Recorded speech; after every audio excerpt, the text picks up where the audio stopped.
North Carolina looks ordinary. Rivers twisting under quiet bridges, forests thick enough to swallow the sun, highways cutting through farmland, stretching farther than headlights can reach, towns where nothing ever seems to happen.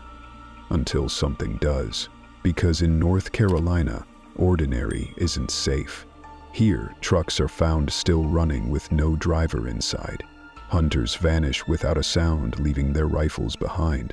Houses catch fire without burning. Entire families disappear from highways as if the asphalt opened up and swallowed them whole. Footprints end mid-stride, and carnival lights flicker on in empty fields, only to vanish by morning. These aren't ghost stories, they aren't urban legends. They're files, police reports, and witness accounts carved into the memory of towns that never forgot. Tonight, you're going to hear 6 of the most disturbing cases North Carolina keeps tucked away behind its quiet charm. 6 mysteries that refuse to be explained. So lock your doors, put on your headphones, because after this video, you will never see North Carolina the same way again. If you're new here, hit subscribe and drop a comment telling me where you're watching from. Let's get this channel to 1,000 subscribers. Now let's continue. Number 1. The man who left his truck running by the Cape Fear River. The Cape Fear River is almost alive. Its waters move slow, thick and silent, like something thinking. It has swallowed trade, soldiers, entire boats, and sometimes men. On a cold January morning in 2009, a fisherman noticed a pickup truck idling at the riverbank near Fayetteville. The headlights cut through the fog. The engine hummed, the driver's door hung open, like someone had stepped out only a moment before. But no one was there. Inside the truck sat a wallet, a cell phone, and a half-empty thermos of coffee still warm to the touch. In the glove box were receipts from the night before, gas, groceries, nothing unusual. The owner, 28-year-old mechanic Brian Douglas, lived only 3 miles away. Deputies arrived, calling for him into the thick river fog. But here's the detail that chilled even the most seasoned officers. There were no footprints. Not leading away, not leading toward the river, not circling the truck, just smooth, untouched mud. Divers searched the river for 3 days. The current was calm, the visibility 0. Nothing surfaced. No body, no clothing, no signs of a struggle. Then investigators checked Brian's phone. His last call was made at 12:47 a.m. to his own voicemail. The recording captured 30 seconds of muffled breathing, and then a sound like rushing water, not a splash, not movement, just water, constant and close. Detectives suggested suicide. Brian's family insisted no. He had plans, a new job, a fishing trip coming up. Neighbors saw him unloading tools the night before, smiling, waving. Normal. 3 weeks later, a fisherman found Brian's tackle box lodged in some reeds downstream. Inside was a folded piece of paper with a hand-drawn map of the river, an X marked 2 miles from where the truck was found. Divers checked the spot. Nothing, just mud, shifting as if something had moved through recently. Fishermen swear that sometimes, late at night, you can hear an engine humming on that same bank. When they walk closer, the sound stops. The clearing is empty. The river, still. One deputy said that during a late-night patrol in 2016, his radio picked up a whisper through the static, a word spoken low, like from underwater.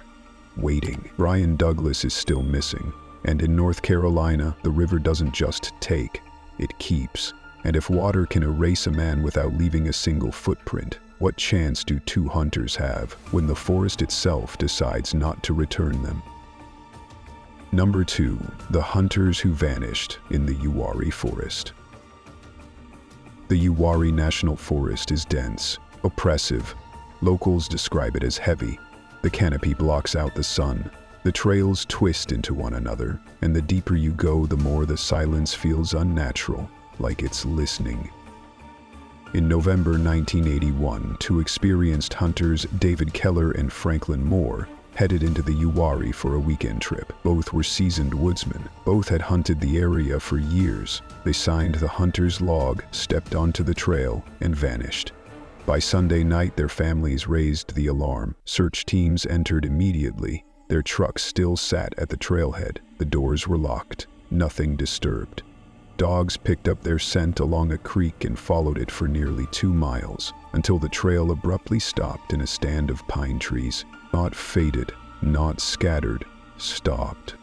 The dogs circled, whimpered, and refused to go forward, pulling against their handlers as if something invisible blocked their path. On day 3, a search team stumbled upon something chilling. Both men's backpacks, neatly zipped, laid side by side in a clearing. No footprints around them, no trampled brush, no signs of movement. The bags might as well have fallen from the sky. One witness, a hunter further up the ridge, claimed he heard 3 gunshots around dusk the first night. No casings were ever found. Helicopters scanned the forest with infrared. Nothing, as if the forest had absorbed the men. The sheriff ultimately marked the case as missing, presumed dead. But no bodies were ever recovered. No rifles, no clothing, nothing. By the 1990s, the case became local legend. Hunters reported seeing 2 figures standing side by side at the tree line, tall, unmoving, too still to be alive. Others claimed to hear whispers along that same creek bed, low, urgent, but impossible to understand. In 2004, a single worn boot was found near the pine grove. Laces intact, sole smooth, no DNA left, washed clean by time. Or something else. Locals say the Uwharrie Forest remembers those it takes, and sometimes it chooses not to give them back. But if the forest can swallow 2 hunters whole, what do we make of a house that burns every year without ever catching fire? Hit the like button and subscribe, because the next one will burn you out without fire. Number 3, the house on Bragg Road that burns without fire. Bragg Road in Cumberland County looks like any quiet rural stretch. Thick pines, open fields, the hum of cicadas at dusk. But one property on that road has terrified locals for decades. It began in the early 1990s. Neighbors saw blue flames flickering over the roof of a small 1-story home. Not orange, not yellow, blue. Cold, eerie light, shimmering like heat waves. They called the fire department. Engines arrived within minutes, but there was no fire, no smoke, no heat. The house was cool to the touch. A good thing. Weeks later, more calls. Different witnesses. Same house, same flames. By 1996, the fire department had logged 6 separate calls about that house. Each time, no fire. Each time, the smell of charred wood lingering in the air. Then, county records were updated. The house didn't exist anymore. Officially, the property was a vacant lot. But neighbors swore otherwise. They saw lights inside at night, curtains moving, shadows against the windows. The house existed, but only to those who looked at it. 2 teenagers in 2001 dared each other to approach it. They said they heard whispering from behind the door, a soft, crackling murmur like a radio between stations. When they touched the doorknob, their palms blistered, burned red. But the metal itself, cold as ice. A utility worker reviewing old records noticed something even stranger. The property was still receiving monthly power bills, all paid on time, in cash, yet no one had ever seen a resident. In 2012, the county condemned the property and planned demolition, but the crew refused to finish the job. One worker claimed his partner climbed onto the roof, only to vanish in a flash of blue light. Seconds later, he was standing on the ground again, confused and shaking. County officials installed fencing. But neighbors still report flames a few times each year. Always blue, always silent, always burning inward instead of outward, as if consuming something we can't see. Locals keep their distance, not because of fire, but because they swear if you stare too long, you'll see silhouettes pressed against the glass, trying to escape a house that shouldn't exist. And if a house can burn without burning, what happens when an entire family disappears from a highway without leaving a single track behind? Number 4, the family that vanished on Highway 74. Highway 74 is long, flat, and lonely at night, a straight road cutting across the state. In the 1970s, it became the last known location of the Parker family. James and Linda Parker left Charlotte one summer evening with their 2 children, ages 8 and 10. They were heading east to Wilmington. A simple drive, only a few hours. They never made it. 3 days later, their Ford LTD was found pulled onto the shoulder near Lumberton. The car was locked. Inside were suitcases, a cooler filled with sandwiches, and a road atlas folded neatly to their route. The children's teddy bear sat on the back seat. The keys were still in the ignition. But the family was gone. Search teams scoured the area. No footprints, no tire marks leading away, no witnesses. The last confirmed sighting was at a gas station 40 miles west. The clerk remembered them clearly. The kids sharing chips, the parents tired but calm. Somewhere between that gas station and the shoulder outside Lumberton, the Parkers vanished. While officers inventoried the car, one deputy opened the door and nearly dropped the clipboard. A children's song was playing softly from the radio, but the ignition was off, and the battery had been disconnected hours earlier. Rumors spread, hitchhikers, kidnappings, family drama, but nothing fit the clean scene at the roadside. Locals whisper that on humid summer nights, some drivers see a woman waving for help beside a car that isn't there when headlights get close. Others say the sound of children laughing echoes along the guardrails, faint as static. The Parkers have no graves, no closure, no resolution, just a car full of everything they packed for the trip, except themselves. But if an entire family can vanish mid-drive, what do you make of footprints that end mid-stride on the edge of a gorge too steep for anyone to climb? Number 5. The hikers whose footprints stopped at Linville Gorge is called the Grand Canyon of the East, but locals say it's more dangerous. The cliffs drop hundreds of feet. The river below roars like something ancient, and once you leave the rim trails, the wilderness swallows sound. In October 2012, 27-year-old graduate student Andrew Carter set out for a solo hike. He texted his sister at noon, a photo of his boots laced tight, the trailhead sign behind him. He stepped into the woods. He never stepped out. When he didn't return home, rangers mobilized quickly. His car still sat in the lot. They found his trail almost immediately, fresh footprints heading downhill. For 2 miles, the trail was clear, and then it wasn't. The prints ended mid-stride, not at a cliff, not at a stream, not at rocks that couldn't take impressions. They ended in soft, dark soil that should have recorded everything. Search teams expanded outward in circles. Nothing. Dogs picked up the scent, then froze, whining, refusing to move forward as if something invisible blocked their path. 3 days in, they found his backpack leaned neatly against a tree.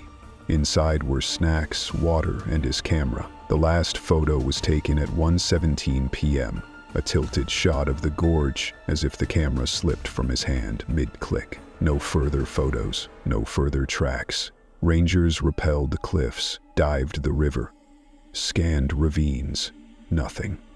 Hikers today report odd things near that ridge, footprints appearing for a dozen steps, then stopping mid-stride, the smell of smoke where fires aren't allowed, and sometimes, faintly, a man's voice calling from somewhere below, though radios confirm no one is there. Andrew's trail ended in one step. The earth records no second one. And if footprints can vanish into thin air, what about an entire carnival? Number 6, the carnival that appeared on once and never returned. In the summer of 1965, Cherokee County families swear a carnival appeared overnight, not in town, not at the fairgrounds, but in an empty field off a narrow back road. Residents say the lights flickered on at sunset, strings of bulbs draped between poles, glowing red, yellow, and green. Music drifted across the hills, wobbling like an old calliope tune. By midnight, dozens of families had gone to see it. A Ferris wheel turned slowly. Swings spun under colored bulbs. Game stalls lined the field. People remembered faces, ticket takers, ride operators, families wandering through the glow. They smelled popcorn. They heard laughter echoing through the warm night. And one detail they all agreed on: no one recognized any of the carnival workers. By morning, the field was empty. No tents, no booths, no tire tracks in the grass. Nothing.